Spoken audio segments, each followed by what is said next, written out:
Tonight, we're pleased to have Sydney Van Zandt and Priscilla Pratt, both founders of the Groton Open Space Association. Sydney was involved they both were involved right from the beginning, and Sydney was the president from 1965 until 1981, at which time she decided, and her husband, to leave Noank and head south to build a steel-hulled boat that they then did a tremendous circumnavigation of the globe. And so that took her time for a number of years. Priscilla was still here, and having given up her position as corresponding secretary, which she had had previous to taking the presidency, then she assumed the presidency of the Groton Open Space Association. So we're thrilled to have them here this evening. It's a great opportunity to hear about their experiences as they worked to save Haley Farm so that it would be here for all of us to enjoy. So thank you. Here we go. So you can. Do you want to hold it? Okay, I've got to flip this too. Okay, well, whatever's easier for you. As long as it's, this is right in the way, I guess. Okay. Well, good afternoon, and now, can you hear me? Way in the back. This is special for me. How's that? Is that better?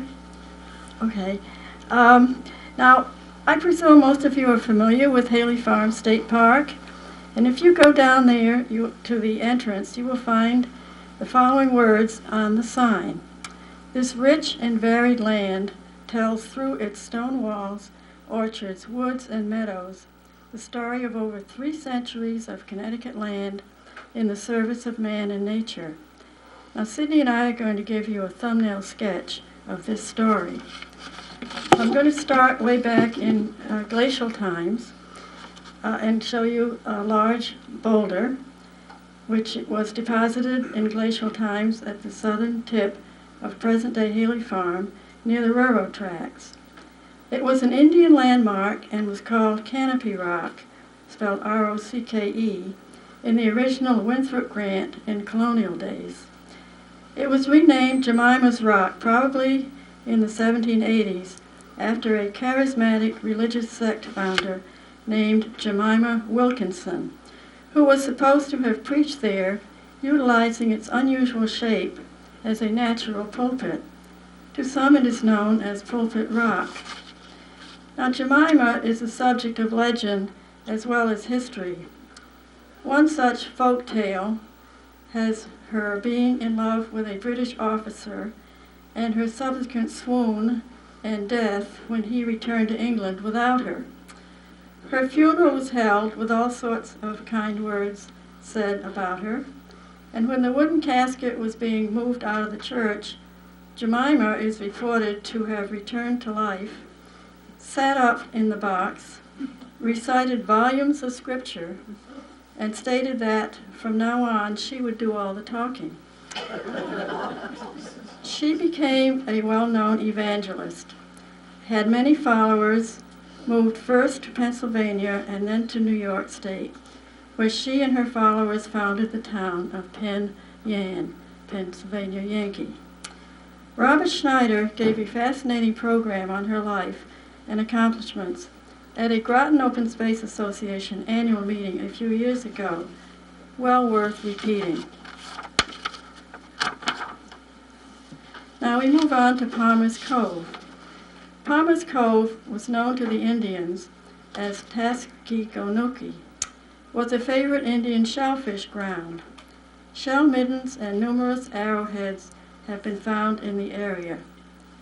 The cove gets its present name from David Palmer, who resided in nearby Cove Nook Farm and who died from wounds sustained in the Battle of Groton Heights.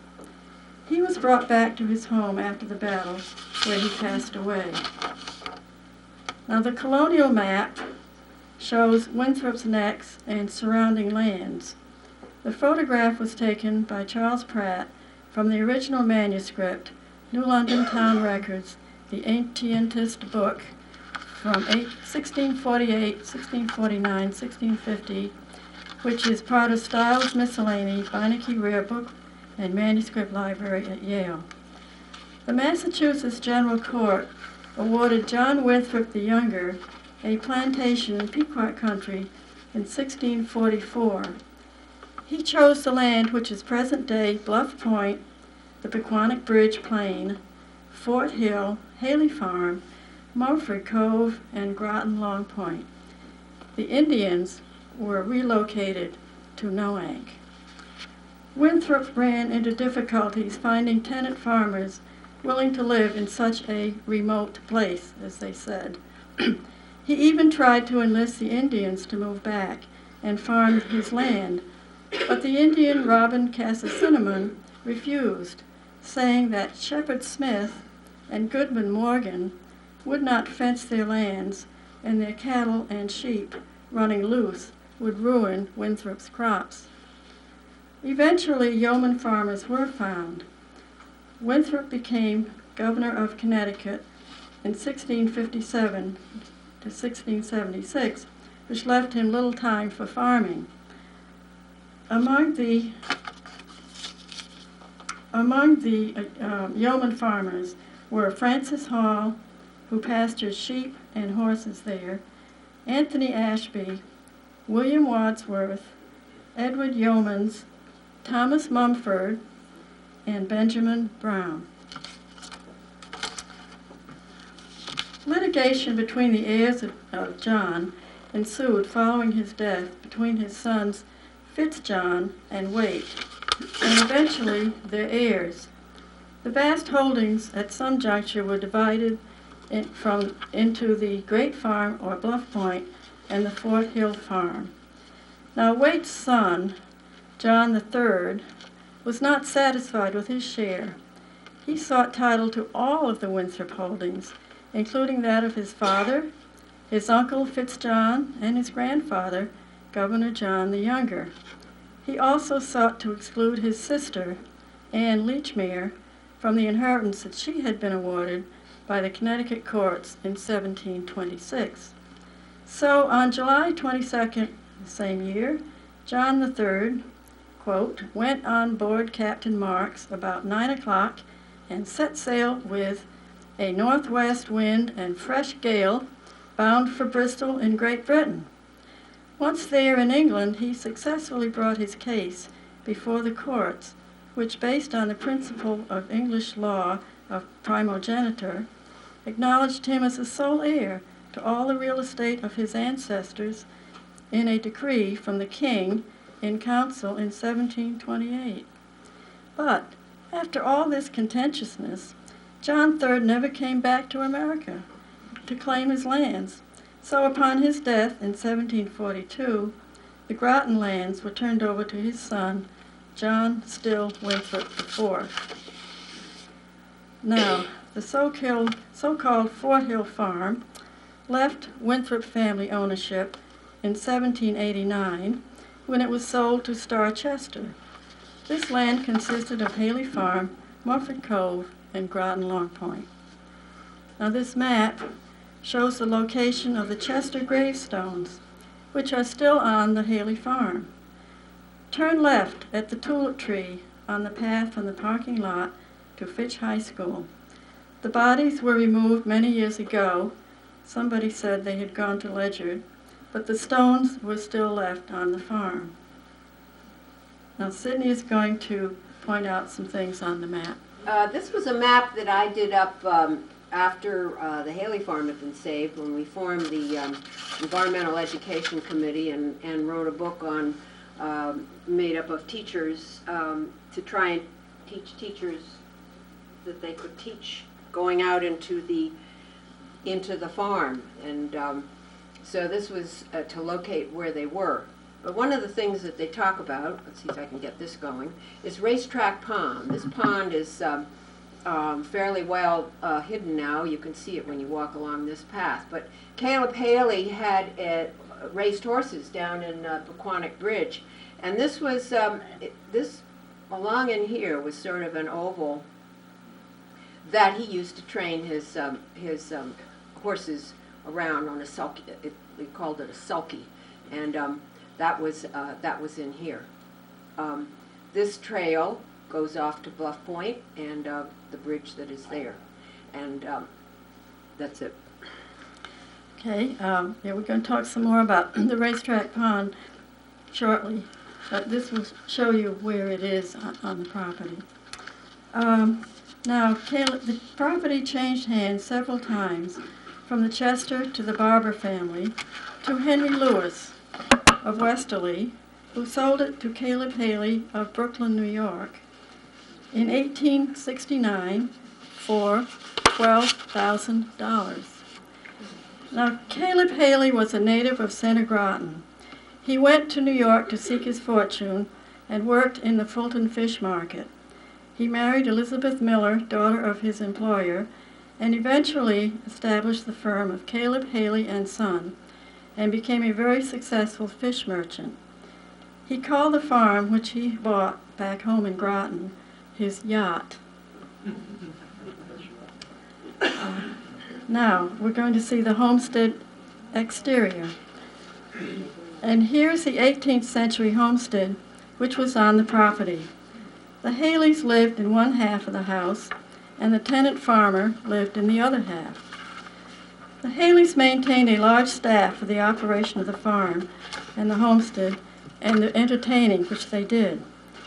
A romance developed between two members of the Haley staff, Louis McEwen of Colton, New York, an expert horseman who had come to work on the farm around 1900, and Helen Gay, who lived next door with her grandparents and helped out summers in the busy Haley kitchen. They married and soon acquired Helen's family home on Haley Farm Road next to the entrance of Haley Farm, where their youngest child, Grace Johnson, resides today.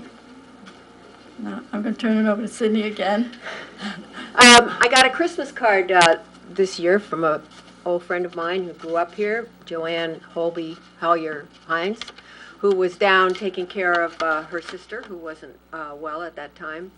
And she said, I went over to the Haley farm and stood over by where the building was. And I had such wonderful memories as a child of being in the kitchen in that house. We also have a picture here that we have just gotten of the whole family in front of the house, and we hope to do some more work on that a little later. Okay, thank you. Now we're going to another picture, boating on the cove. As we just said, the Haleys like to entertain, and one guest, Walter Hill, wrote a delightful booklet about his visit to Haley Farm in 1898. It was entitled The Haley Farm Souvenir, and this picture is from his book.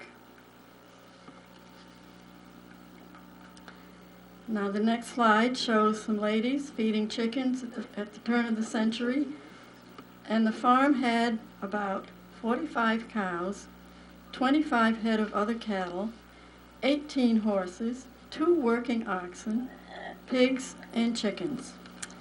There were 428 acres in all. Fields were alternately planted with corn, alfalfa, vegetables, and so forth. 5,000 bales of hay were once reported to have been mowed on 40 acres at Groton Long Point. On the farm there were orchards for russet and Wolf River apples and pears, and of course pastures for the cows. Lots included by name upper, middle, and lower boat lots, Jemima's lot, cemetery lot, huckleberry lot, wood lot, barn lot, upper farm lot, stony lot, lower stony lot, and pear orchard. Now, as we mentioned before, Caleb raised trotting horses, and a Mr. Hazelton trained them around Racetrack Pond to be raced at the Pequannock Bridge racetrack. Perhaps these are 2 of the racing horses. Haley sold land to the railroad in 1888, and the roadbed for the railroad made a sort of dike and racetrack pond was formed. The railroad bisected the farm, and an underpass was built to enable cows to come and go from grazing areas at Mumford Cove.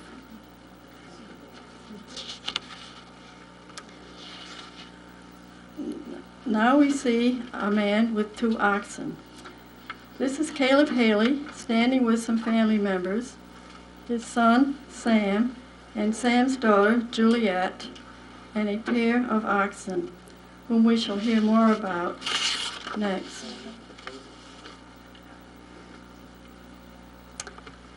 You have no doubt admired the massive stone walls at Haley Farm.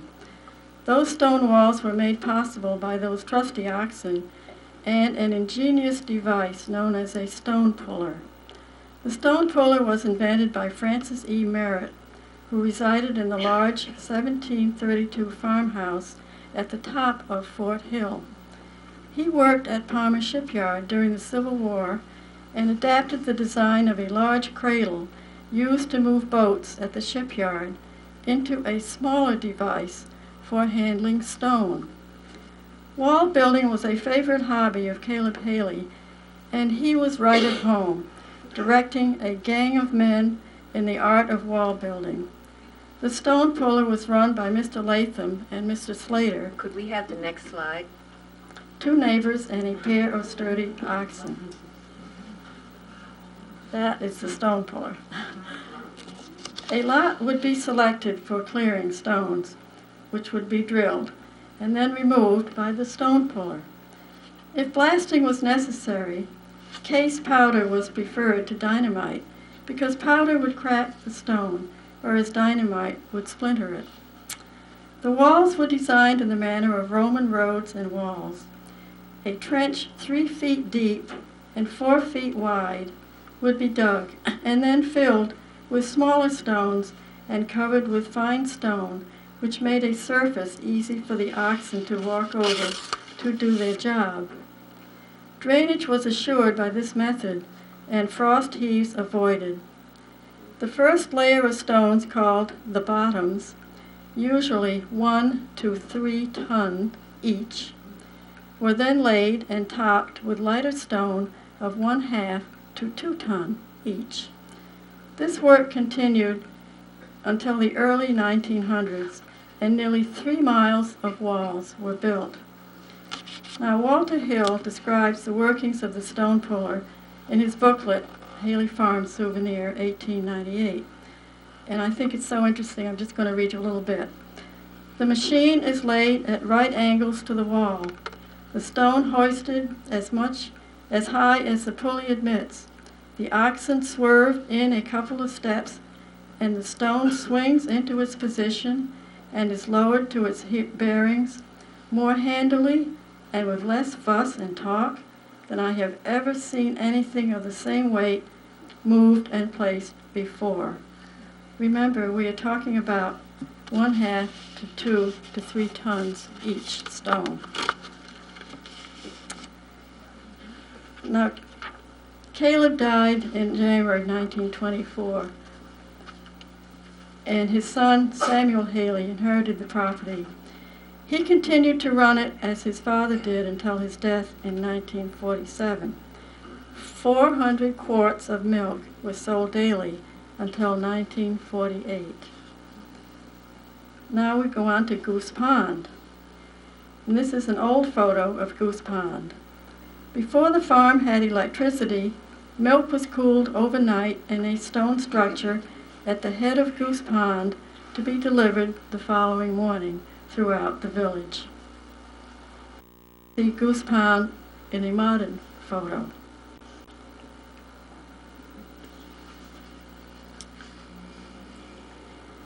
The 1938 hurricane decimated the forest and blew over magnificent elm trees near the house. After the hurricane, a man named John McRoberts, a educated man, was found living in the southwest corner of the property. He slept summer and winter on a pile of hay. He subsisted on clams from Mumford Cove, hence was called the Clam Man. And people have found of these clamshells down there. It's also interesting to note that in the same southwestern section where the clam man lived, the Groton trolley had been constructed in 1903 by the Groton and Stonington Street Company. A waiting shelter was provided at the stop, known as Haley's Woods. There would be a waiting surrey which would take the Haleys and visitors through the woods to the homestead. Families and church groups had picnic gatherings at the site during the 30 years that the trolley. Now Sydney is going to tell you the next chapter in the story of Haley Farm and how it became a state park. This aerial photograph, I may have to go look at it closer.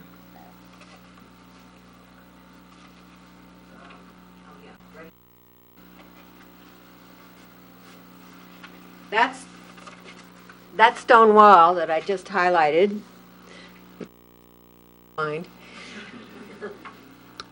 Is the beautiful stone wall that you see when you walk down the paths of the Haley Farm. Mr. White had bought the land, and he wanted to develop Mumford Cove. He really had no intention of developing the Haley Farm. You can see how very clear the stones are, and you can see all the buildings there.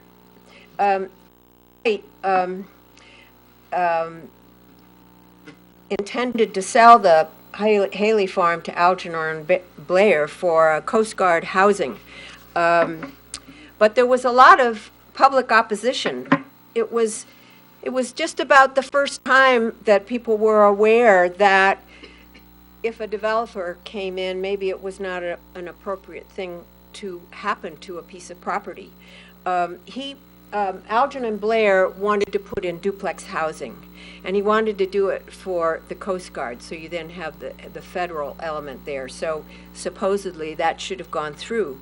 But the local people said, I don't think so. That's too wonderful there. There are too many people even in this room who have memories as children running around on the Haley Farm with the horses and the cows and all the various things that were going on there.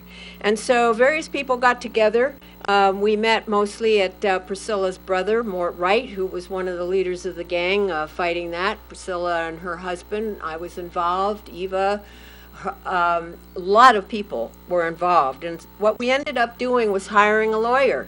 And so Belton Kopp was chosen, and he went in and gave a very eloquent speech. We had to move from the downstairs in the town hall where it was going to be first held over next door to the high school or the junior high school because there was such a large crowd. And fortunately, the planning commission turned it down. They rejected the offer to build duplex housing on the Haley Farm. Afterwards, time went by, and I remember one time working in my garden, and Charlie Pratt came down the street in his car, and he stopped and he got out and he said, "Sydney, what are we going to do to save the Haley Farm?" And so I said, "Well, I have no idea what we're going to do, but let's put some signs up and have a meeting."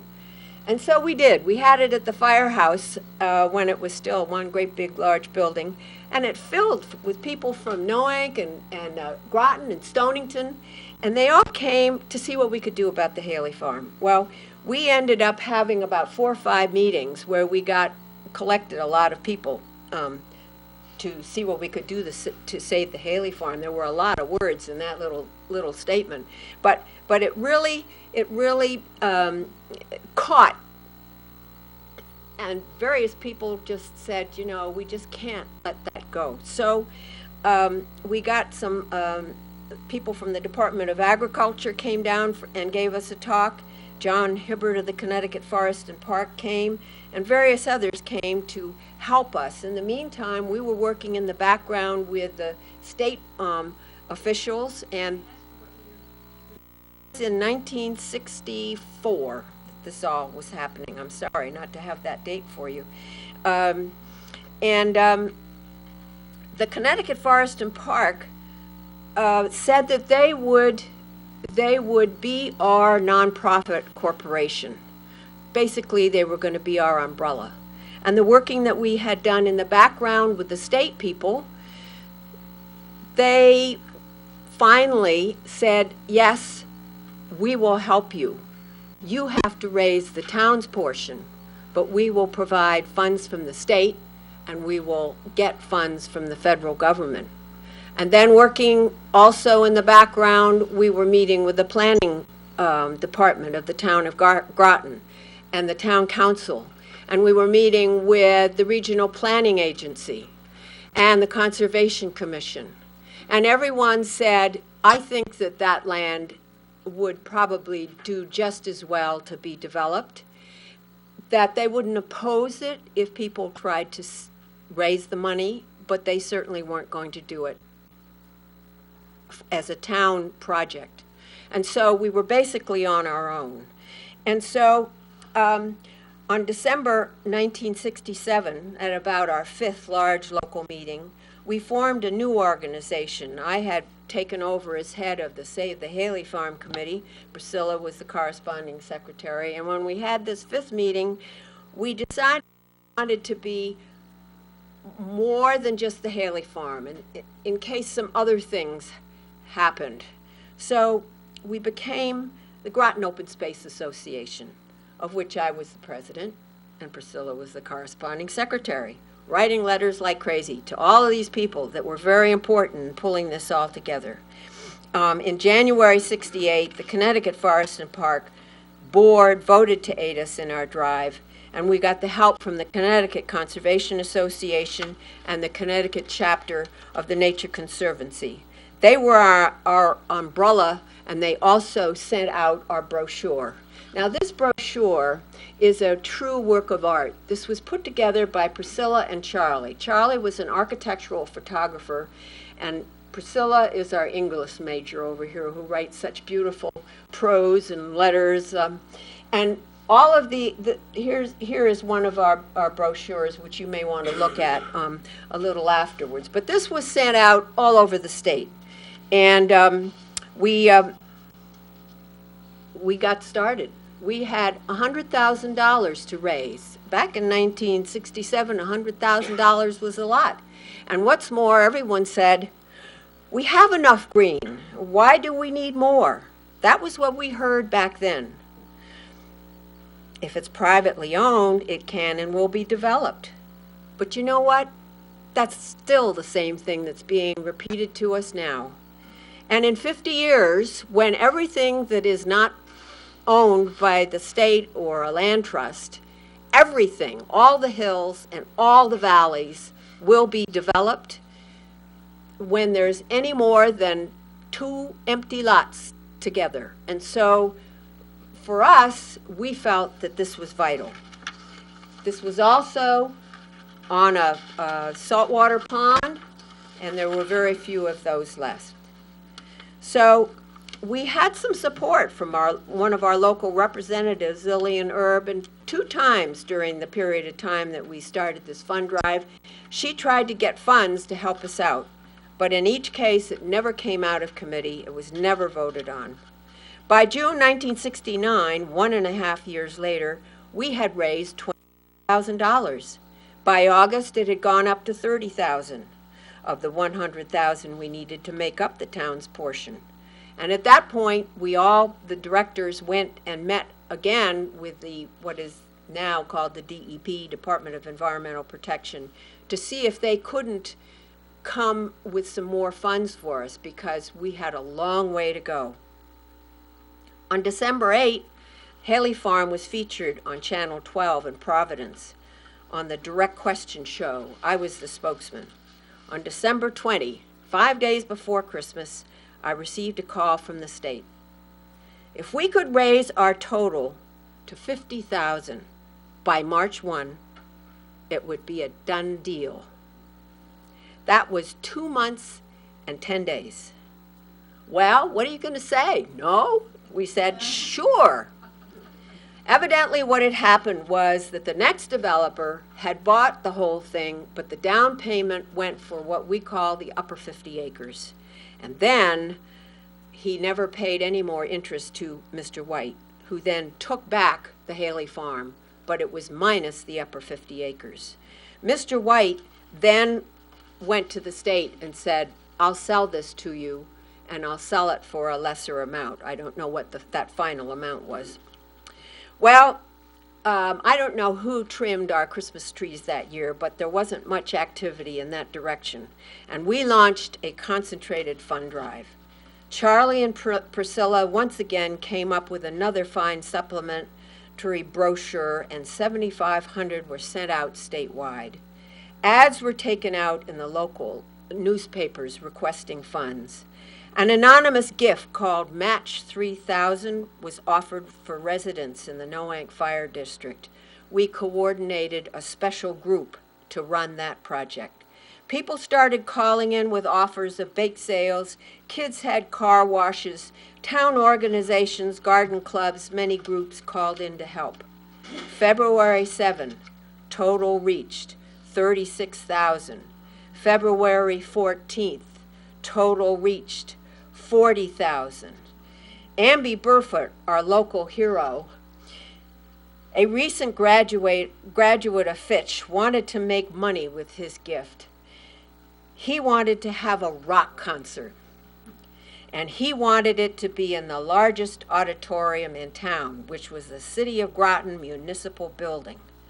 Well, Mayor Clarence Sharp was not too thrilled, and he said he wanted some responsible adult to take charge.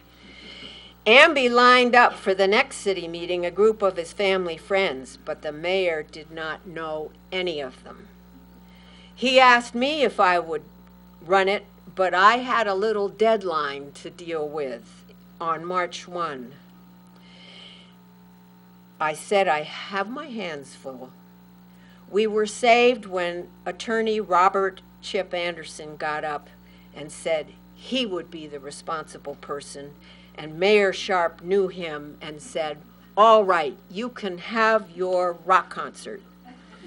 A man stood up who was in the audience that day for some other situation, said, I represent the Lodge of Elks, and we will volunteer members to come and take care of parking and policing out in the parking lot. And then volunteered time to offer with refreshments and all the other necessary things that were needed to run a rock concert. Now, you should know that Amby Burfoot's sister is Natalie Burfoot Billings, who is now on the town council, and her name, I think, is up there somewhere. And also we had a conservation group under Johnny Kelly, who you had just seen. And all of those kids were really involved with pulling this rock concert together. February 15, the Noank Methodist Church calls, offers to give a smorgasbord that they had arranged to hold at the larger Noank Baptist Church. February 20, the Bishop Seabury Episcopal Church sponsored a public spaghetti supper. The phone was ringing. But one afternoon, the door knocked. Scott Anderson, age 7, son of director Andy Anderson, proudly handed me a decorated envelope, blue for sky, green for grass. It had written over the front of it, Save the Haley Farm. And he said, I've gone around to raise money for you, and I have $7.25 in coins. Well, that made my day. February 23, 1970, the rock concert is held. The rock concert draws over 500 people without any problems. The press reported our progress almost every day. March 1, over the top. I would like to say here that the excess we now lovingly call the endowment, and the interest from that account, along with fund drives has helped to cut the fields of the Haley Farm for over 19 years. GASA, not the state, has done the major maintenance of the Haley Farm. July 4 and again in August, Life magazine had a feature article called Battles Won, which we'll scan in later after we're done. And the Haley Farm was chosen as one of the successes, featuring everything from California to Connecticut. I like to think of Pete Seeger and his "This land is your land, this land is my land." In July 17, the purchase papers were signed in New London. We need a big birthday party, cake and lemonade, and this coming July, 35 years of our Haley Farm treasure we will celebrate. To quote from Life magazine, under Battles Won, it said, "Sometimes the fight to save our natural beauties seemed doomed by its very magnitude. Yet taken case by case, conservation is a cause for hope." Remember, this is 1970, before the word environment was even invented. Case by case, conservation is a cause for hope all across the land. Dedication and determination are beginning. And now there was another story with Priscilla coming back. I left town. I was gone for a good long time. But from the time we lost that upper 50 acres, Priscilla had decided that that was not going to be a battle lost. And so you come on up here and tell them what happens with the battles won.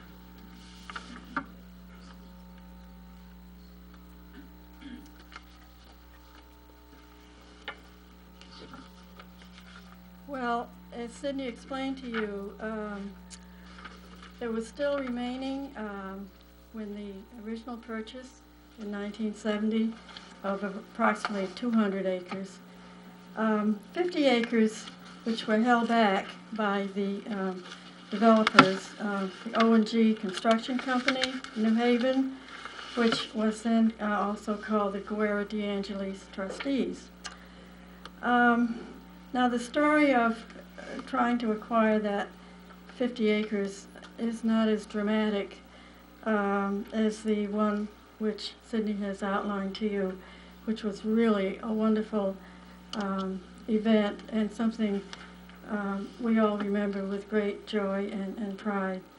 But it was a matter of persistence and patience and dedication and stick-to-itiveness, and we just were not going to let that land go.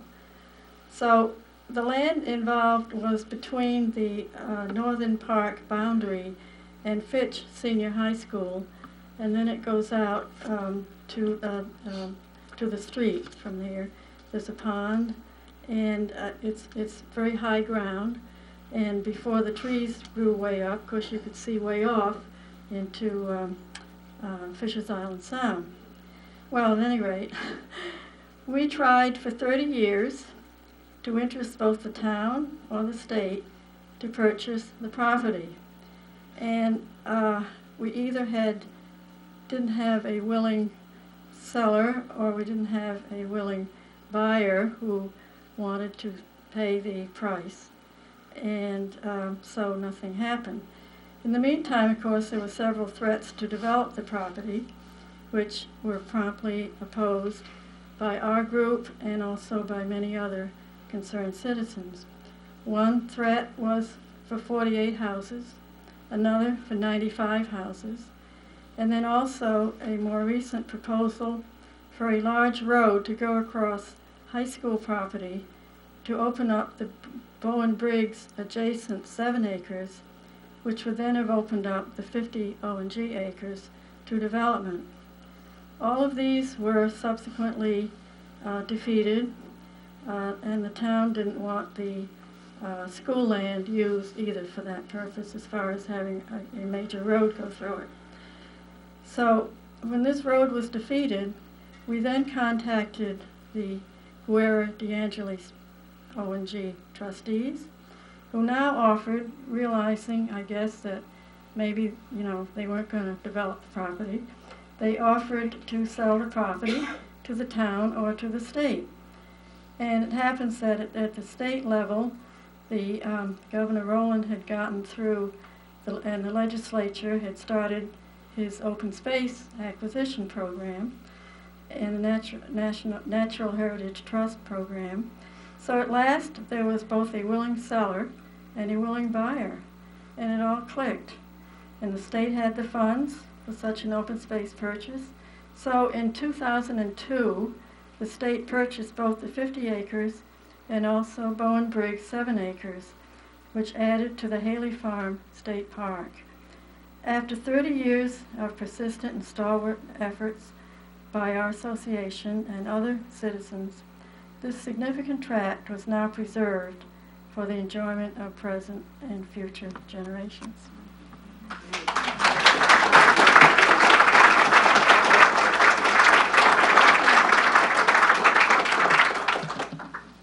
I might add here that we now have a bridge across the railroad tracks, and another battle, which is for another whole evening, which was Bluff Point, because that was going to be totally developed.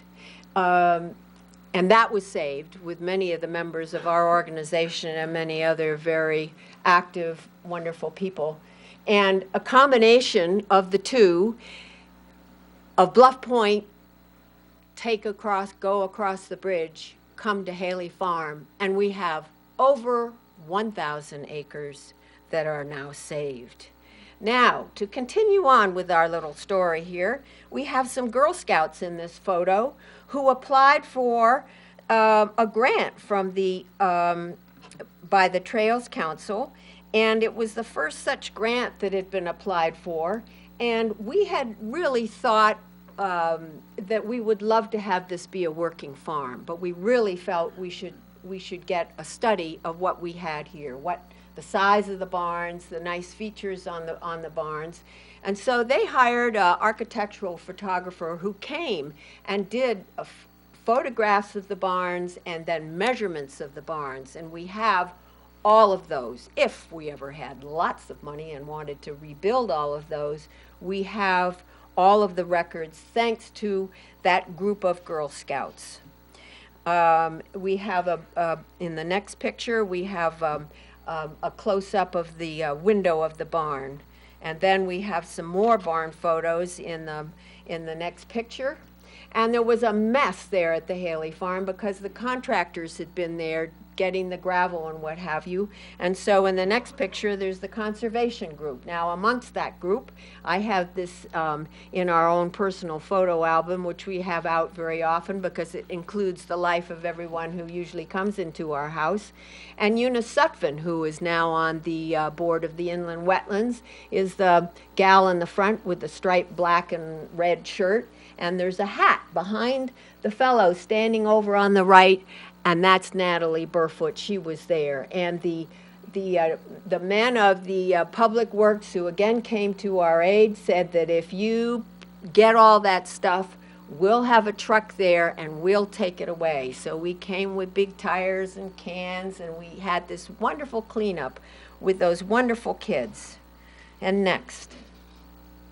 And this picture, this at Connecticut Woodlands is basically put out by the Connecticut Forest and Park, which was our umbrella and helped us so much in saving the Haley Farm. But what was happening was that funds were being taken from the DEP for managing their parks, and nothing was happening at the Haley Farm. The stone walls were getting covered up with vines, the fields were growing up, and so I was getting organized with some Boy Scouts, and we would tackle a field, but it was really a lost cause. And Charlie and Priscilla inquired around, and they got this wonderful Mr. Crowley, who over the years, 19 years, has been there. His grandson is now using that same old John Deere tractor and running around on the Haley Farm and cutting those fields. It would be nice if we could do it more than once because the bullbriars are taking over, but he has a really strong something that cuts up a lot of that stuff. But his sons would usually be there too with their weed whackers. And there are so many of the stone walls that you can now see that it's really absolutely wonderful.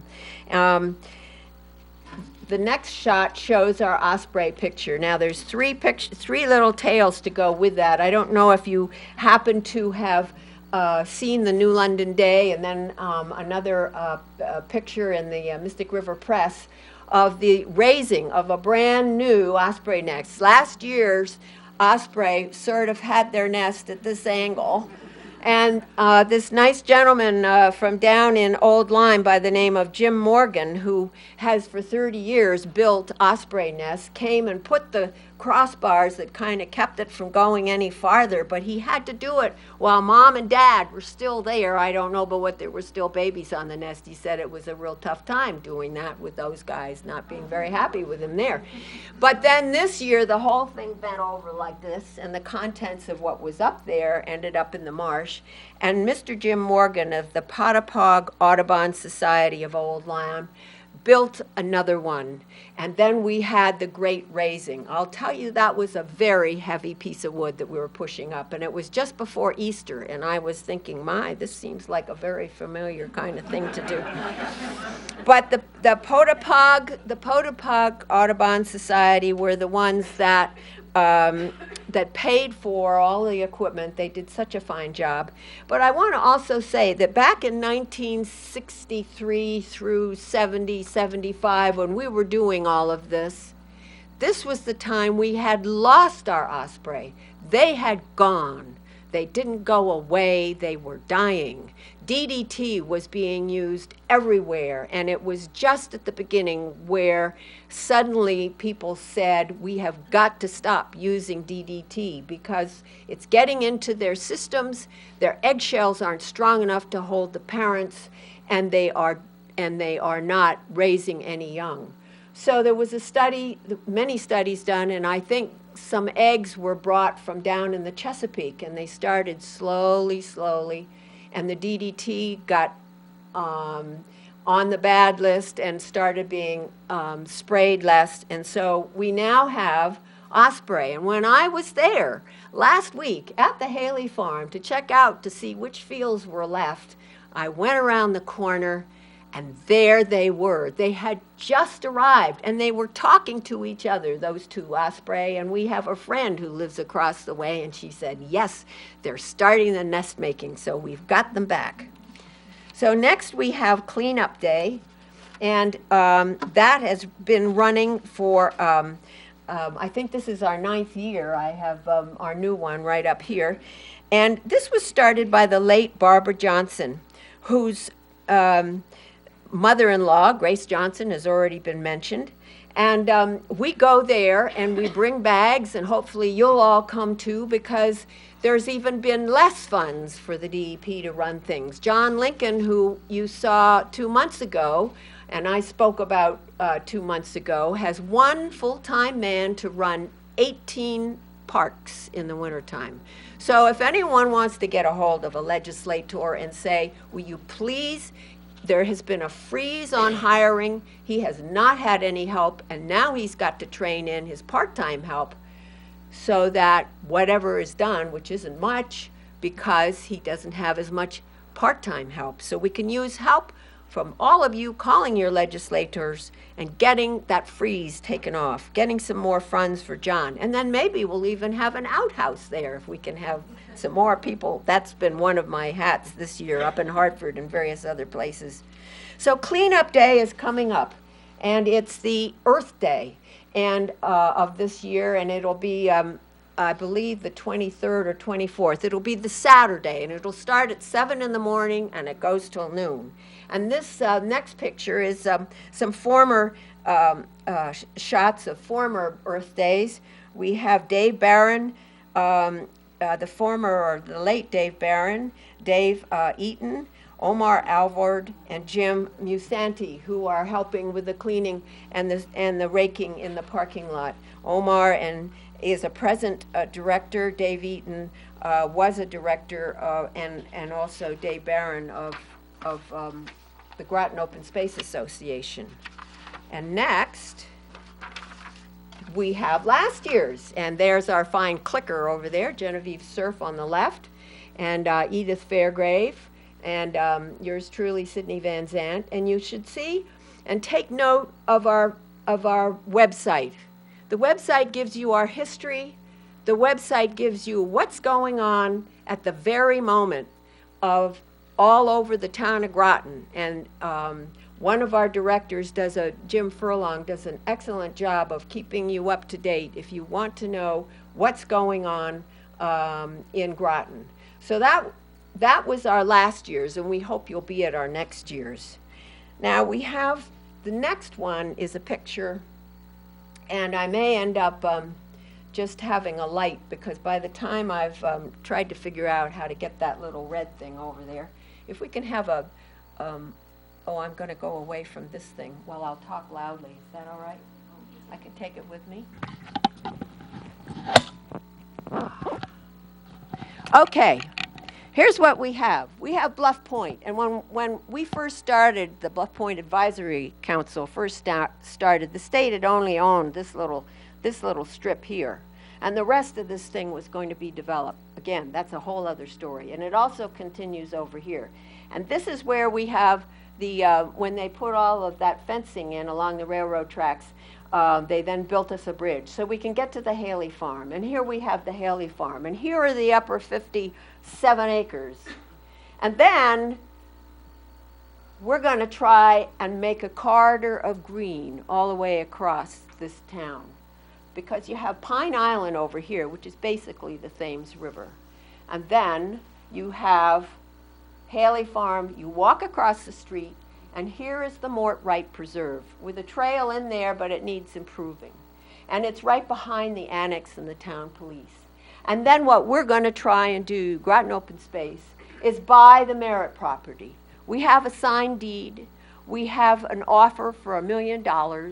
We have a $650,000 grant from the state of Connecticut, and we have to raise $270,000 in order to buy this. But look what we have. This is our corridor of green, and we will come down here, and here is Fishtown Road and Cutler Middle School.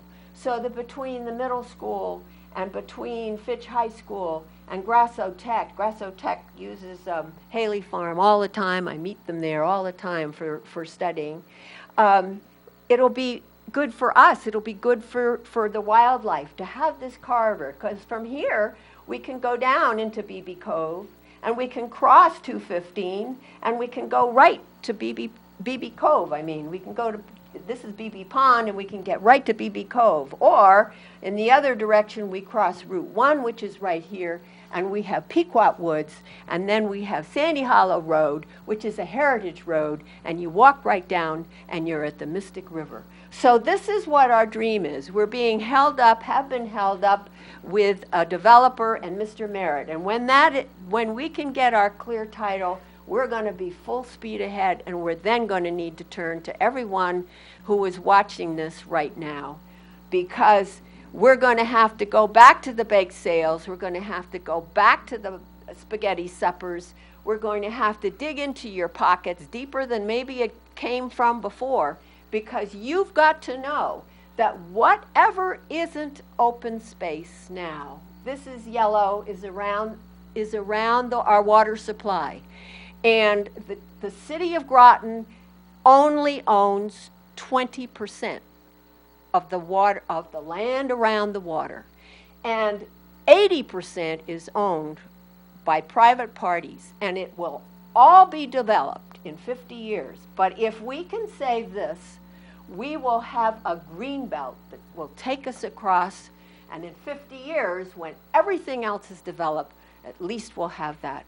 So anyway, the Groton Open Space, as it turned out to be an organization that went beyond the little, let's see what we can do to save the Haley Farm, and we have it, and all of us love it. Every single time we go there, we love it. And I hope those of you who haven't been there will go there and love it. And I hope when we send out help for trying to save the Merritt family forest, which is right there, that you'll be with us. And Priscilla over here and I have come a long way since we started, when Charlie came down and said, "Sydney, what can we do to save the Haley farm?"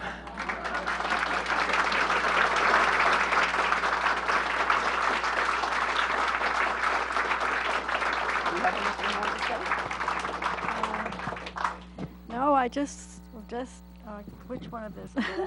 Oh, no, I just want to say amen to everything that Sydney has said, and we hope to get better acquainted with all of you here. And thanks all so much for coming.